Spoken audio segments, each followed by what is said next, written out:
واو، هاي الماكن تشيز خرافية، لازم تجربوها. زبدة، حليب، كريمة طبخ، بابريكا مدخنة، فلفل اسود، ثوم بودرة وبصل بودرة، ونحركه زين. وهسه نخلي الجبن. عندي هنا جبن تشيدر وجبن موزاريلا، وعلى نار ضعيفة ونبقى نحرك وهيك يصير عندنا. وهسه نسوي التتبيلة: لبن، بهارات مكتوبة جوا الفيديو، شوية عصير ليمون، ملح، مي، ونخلي شوية كاتشب. وهلا ويا طيب. هلا ويقدم لكم مجموعة صوصات متنوعة لكل الساندويشات، وطبعا متوفر بكل الماركتات.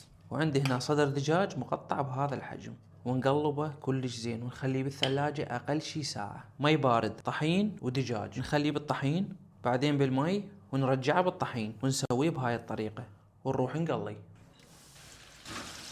وهيك يصير عندنا. ونص الدجاج راح اخلي له باربيكيو صوص، ونص الثاني راح اخلي له رانش صوص، وهيك تصير عندنا. وعندي هنا باستا مستوية بشكل كامل، ونخلي عليها صوص الجبن وشوية باربيكيو صوص ونقلبه.